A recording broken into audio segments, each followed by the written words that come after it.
It's KBIA. We have conversations from time to time with folks from the MU Department of Human Development and Family Science. They're at hdfs.missouri.edu. And we have Stephen Krauss with us today. He is an assistant professor in Human Development and Family Science. He is also a 4-H state specialist in volunteerism and youth-adult partnerships. And Stephen, first of all, welcome. Good to have you with us. Thank you, Darren. Nice to be here. That title is a mouthful, but specialist in volunteerism is an interesting perspective because we talk with a lot of people who are involved in one way or another in volunteering in our community. Right. Tell me what a specialist in volunteering does. You don't just go out and volunteer for everything you can find.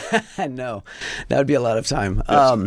Yes. So at the Missouri 4-H state office, we have what are called state specialists. And so 4-H is a statewide program, an extension program, and we have regional specialists which work in different regions throughout the state. In 4-H, we have 8 regions. At the state level, though, state specialists, we sort of oversee policy direction and research and development at a state level. So we don't work in any one specific county or region. We sort of have a broad purview across the state. And so we work with our regional specialists, we work with our staff in the counties to develop sort of the macro level initiatives. And so that might be training, that might be research, and that kind of thing. We think, especially, so I'm not from the country, I'm from the suburbs, man. Okay. And so when we think of 4-H, it has a tendency to be thought of very agriculture related and also kind of a small town thing there. But tell me a little bit about the connection between 4-H and the university, because Extension and 4-H are quite closely connected, right? That's right. Well, 4-H is part of Extension. It is one of the biggest extension programs.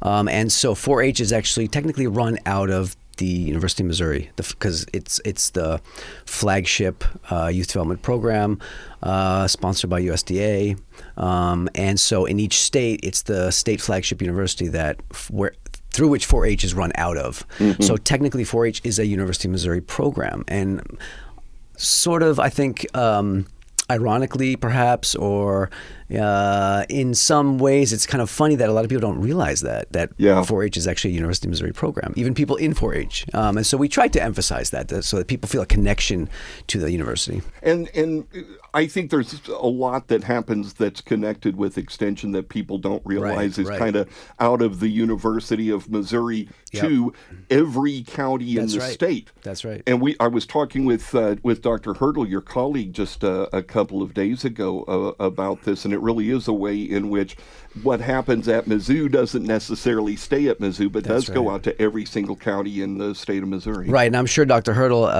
elaborated on that, how Extension works in the system. Yeah, it is. It's that's really what the mission of the flagship university is to provide that education across the state, not just in Columbia. We also mentioned, as we're here with Stephen Krauss from the Human Development and Family Sciences here at Mizzou, you talked about youth-adult partnerships, and this is something that is a big part of what 4-H does, which is get younger people connected with older people that aren't necessarily a classroom teacher. Exactly. So we have almost 6,000 volunteers in 4-H in Missouri alone. Wow. Yeah, it's a lot. And they volunteer in a variety of different ways. So some are club leaders at the community level, some are project leaders. They'll lead a specific project within 4-H. It could be woodworking, it could be sewing, whatever it is, but usually based on their interests and their experiences.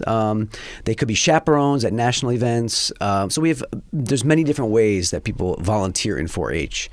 And in all those different volunteer settings, adults and youth work together. And they work together in a collaborative manner, and that's what we call youth-adult partnerships. So we try to develop young people to be leaders in that way, to play significant roles in the decision-making of those programs and projects, especially as they get older in 4-H, because 4-H stems from, they can start at 5 years old and goes all the way up to 18 years old. So once they hit those teen years, we want them to really take on leadership roles. And so the idea is that the adults step back and let the young people lead in a lot of those settings. And so how they work together is what youth-adult partnership is all about. And it really starts from the adults being able to step back and provide just enough support that these young leaders can really take the reins and lead. Tell me about how, rather than just out in the field, pardon the pun, and Right. in the different counties working with the 4-H clubs, what are you doing in the classroom itself here at Mizzou in this same area? Great. Thanks for the question. So in my teaching capacity in HDFS, I teach 2 courses currently. I teach 1 course each semester in the fall and the spring. I teach a course, ironically, in youth-adult relationships. That's one of my courses, Yes. and that's a graduate level, a master's level course, and that's taught through the IDEA online program. So we get students not just from Missouri, we get students from other flagship universities in the region who are part of the IDEA online education network. So I have students from Michigan, from Nebraska, from all over. And so that's an online, fully online, asynchronous course, youth-adult relationships. And I also teach a course on program design and evaluation. So that's on basically how we develop youth development programs, how we evaluate them, and so forth. So that's my classroom teaching. As you're teaching young people about these subjects, tell me about the practical applications and what they are then going out and doing with what they're learning in your classroom. Oh, that's the great part.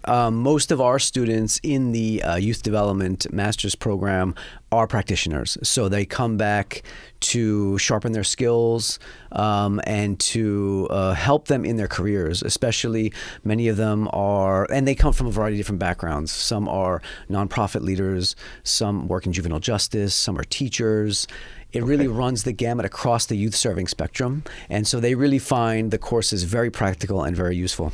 I think about all of those nonprofits out there, people who are coaching youth sports or working in we have a lot of coaches, other places like that, and you're given the opportunity to give all of the people that are involved with that more training and more learning, and that just expands out to all the kids in their orbit, and that's marvelous stuff. It's interesting because we have actually quite a few varsity athletes that come and take our course, and these are we've had several Mizzou varsity athletes, and what's interesting is that they've been in athletics their whole lives, but when they learn it from a more theoretical, a deeper perspective, it just opens up their eyes to all the things that they've experienced, and now they want to go and pass it on to the next generation.